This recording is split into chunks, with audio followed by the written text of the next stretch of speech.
안녕하세요. 보통 사람의 영적 기행에 오신 것을 환영합니다. 저는 여러분의 호스트 베네딕트입니다.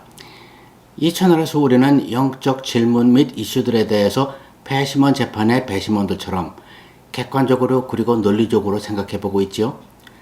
그러나 오늘 비디오에서는 미국의 크리스천들 중에서 일어나고 있는 매우 공포스럽고 중요한 현상이 있어서 조금 다르게 진행해야 될 것 같습니다. 이 점은 우리 한국의 최대 우방인 미국에서 일어나고 있는 일이기에 우리 한국 사람들도 반드시 알고 있어야 할 것 같아서요. 바로 White Christian Nationalism, 백인 기독교 민족주의 국수주의라는 것입니다. 저는 대한무역진흥공사에 다니시던 아버님을 따라 15살에 미국에 갔습니다. 그때는 서양하면 모두 영화 사운드 오브 뮤직에 나오는 장면들 같을 줄 알았어요. 가보니 로스앤젤레스는 많이 다르더라고요. 그러나 역시 미국은 젖과 꿀이 흐르는 땅이었습니다. 약속된 땅, 기회의 땅이었죠. 동부의 한 보딩스쿨을 졸업하고 서부의 리버럴 아츠 칼리지를 나왔습니다. 모두 스칼러십 받아가면서요. 제가 무슨 수제여서라가 아니라 부모님이 이민자라 돈이 없다니까 우리 학교에 입학시켜주기로 한 이상 다닐 수 있게 해주겠다라면서 주더군요. 그리고 저는 로스쿨을 나와서 변호사가 되었고 그렇게 살아왔습니다. 알아요. 이런 면에서 제가 좀 럭키했었다는 것을요. 어떤 이민자들은 인종차별도 경험해보고 등등. 그러나 전반적으로 봤을 때 제가 본 미국은 이민자가 법을 준수하고 열심히 살려고 노력하는 한 자유롭고 관대한 자이언트였습니다. 시간이 흘러 저에게도 미국 시민권을 획득해야 하나 하는 고민이 시작되었습니다. 그 고민의 이유는 간단했어요. 제가 마음속 깊이 감성적으로 미국을 사랑하는지가 애매했었거든요. 이랬던 이유는 제가 미국에 처음 갔을 때 이미 15살이었기 때문에 제 마음의 감성은 이미 형성되어서 갔던 것이지요. 저는 음악적으로 박, 모차르트 등에 빠져 있었지 롤링스톤 음악을 들으며 서핑하러 돌아다니지 않았어요.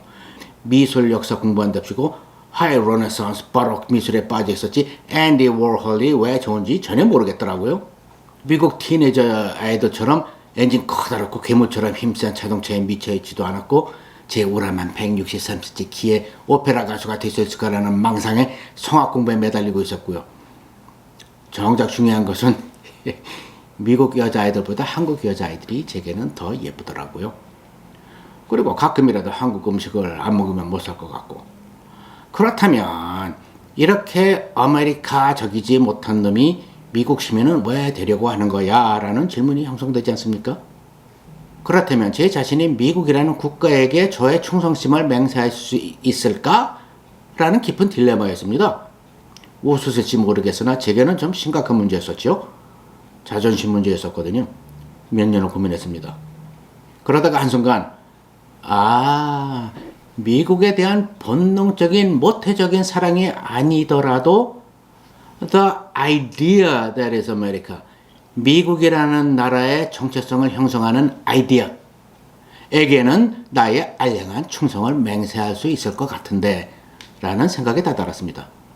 물론 미국도 하나의 국가로서 이런 짓도 하고 저런 짓도 하지만 전반적으로 봤을 적에 미국이란 나라의 영혼은 선량함 그 자체였습니다.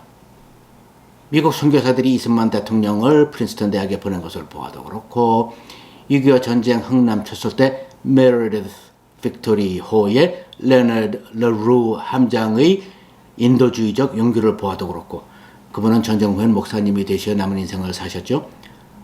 제가 젊은 청년으로 미국을 경험해 본 것을 보아도 그렇고 이렇듯 아메리카가 가지고 있는 민주주의, 자유, 평등, 인권, 행복 추구의 권리 등등 건국 이념, 가치관들, 미국 헌법에 보장된 그것들이요. 그 아이디어가 하나의 실존 매체로 형성된 국가라면 저라는 일개 개인과 성경 구조를 좀 빌리자면 Shining City on a Hill, 언덕 위에 찬란한 도시라고 불리는 미국이라는 국가 간에 하나의 신성한 계약은 체결할 수 있었던 것이죠. 그렇게 해서 저는 1980년대 중반 미국 시민이 되었습니다. 그러던 중 2016년 미국 대선이 있었죠. 그리고 도널드 트럼프가 대통령이 되대요. 그리고는 2021년 1월 6일 도널드 트럼프가 재선에서 진 것이 아니라며 미국 국회를 공격하는 미국인들의 반란 사태를 보았습니다. 그냥 좀 과격해진 광화문 집회 같은 것이 아니었어요. 5명이 사망하고 경찰 140여 명이 중경상을 입었습니다. 미국 민주주의의 성단인 국회의사당에 쳐들어간 것이었습니다. 트럼프의 거짓 주장에 굴하고 따르기를 거부한 부통령 마이크 펜스를 끌어내어 욕보이려 했고요. 그 상황에서 요즘 미국 국회 청문회를 보면 트럼프는 말리려 하지도 않았고 도리어 미국 국회로 가서 폭도들과 만나서 선동하려 했죠. 그런데 여기서 저는 등골이 오싹하게 하는 것을 보았습니다. 폭도들이 실제 크기의 십자가들을 가지고 온 겁니다. 어떤 이들은 그 십자가에 이마를 대고 누가 봐도 깊고 깊은 신앙심으로 간절히 기도를 하더라고요.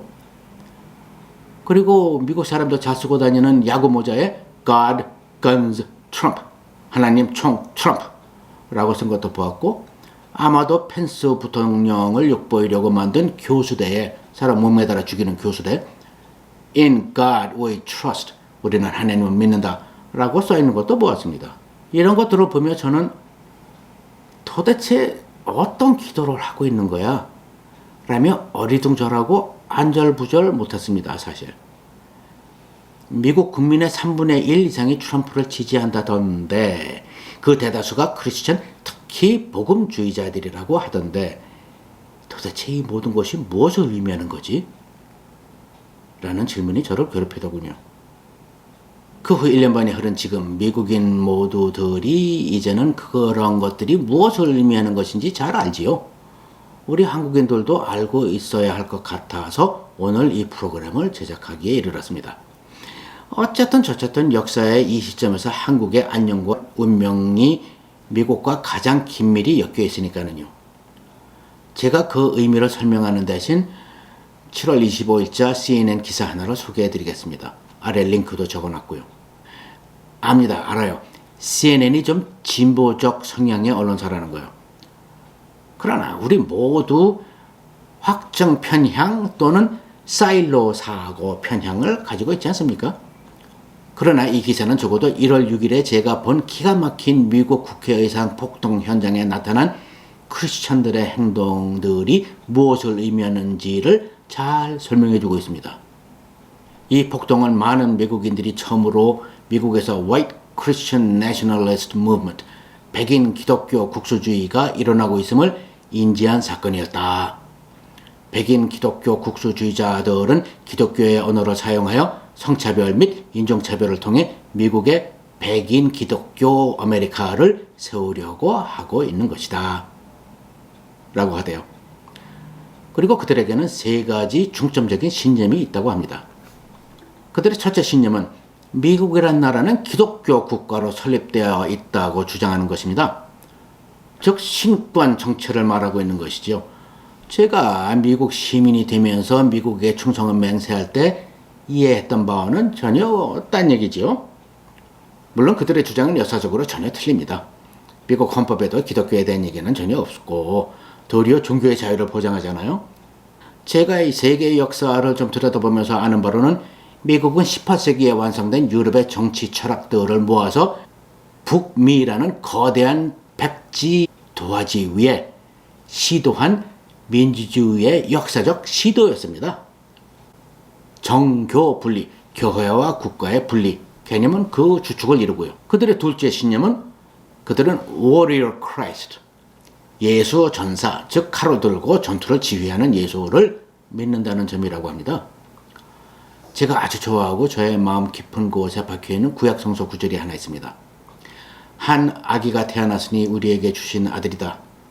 그가 우리의 통치자가 될 것이니 그 이름은 위대한 스승, 전능하신 하나님, 영원히 계시는 아버지, 그리고 평화의 왕자라 하리라. 이사야서 9장 6절이지요.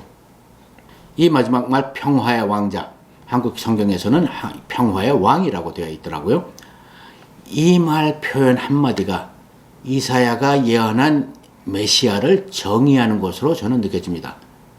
그리고 이 메시아는 인류에게 다가와서는 서로를 사랑하라. 그리고 누가 내 뺨을 치거든 다른 뺨을 내주어라 하셨습니다.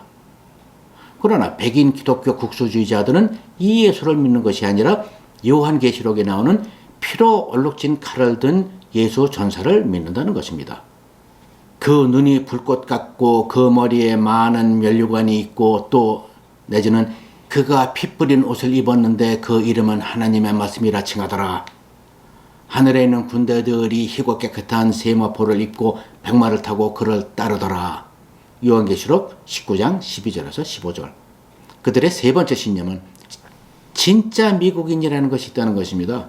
즉 백인 기독교인이 아닌 사람들은 가짜 미국인이라는 개념이겠지요.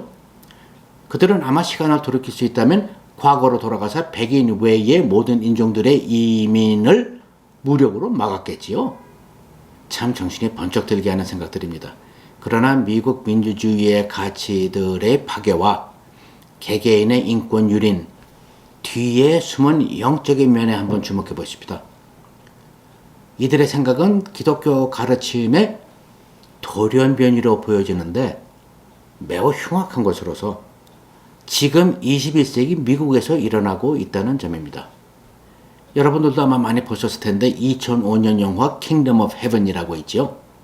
제2차 십자군 원정 당시 십자군과 살라딘이 이끄는 아랍연합군의 전쟁을 다룬 영화인데 물론 할리우드 흥행물 영화이지만 이 영화에 명대사가 하나 있습니다. Muhammad said obey. Jesus said love one another. 모하메드는 복종하라 하였다. 예수는 사랑하라고 하였다. 였습니다. 와, 저도 뭐 종교학, 종교 역사, 세계사, 철학사 등등 쓸데없이 많이 들여다봤지만 누가 제게 100만 불을 줄 테니 딱 8단어 밑으로 이슬람교와 기독교의 차이를 설명하는 대사를 써와라 라고 했다면 제가 이 대사를 쓸 수 있었을까 싶네요. 이 사랑의 가르침이 인류가 예수를 인류의 위대한 스승 그리고 많은 이들에게는 신으로 공경하는 궁극적 이유가 아니겠어요? 그리고 이 정도는 기독교에 대해서 들어본 적이 있는 사람이라면 누구나 대충 알고 있을 테고요. 라고 저도 생각을 했었는데 아는 사람들도 많은 것 같네요. 미국의 백인 기독교 국수주의자들을 보면서 영적 기행을 하고 있는 우리 보통 사람들에게 충격적으로 다가오는 것은 첫째로 믿음이라는 것이 다른 보통 사람들과 별반 다를 것이 없는 보통 사람들 마음 안에서 이토록 돌연변이를 할 수가 있는가? 라는 것입니다.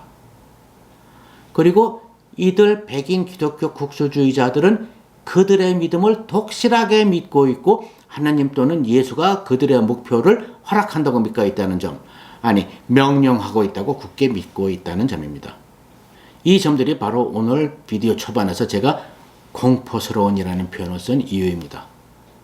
우리 인간 마음의 이는 믿음이 신뢰할 만한 것인가요? 누구를 무엇을 믿느냐는 그 목적을 말하는 것이 아니라 지금은 믿음이라는 마음에서 일어나는 정신적 현상 그 자체를 저는 말하고 있습니다. 어떤 미국 사회학자들은 이 백인 기독교 국수주의가 일시적인 현상일지도 모른다는 주장도 합니다. 미국의 인구 구조가 바뀌고 있기 때문이라고요.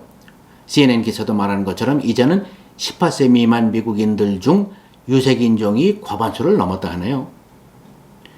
그러나 과연 일시적인 현상일까요?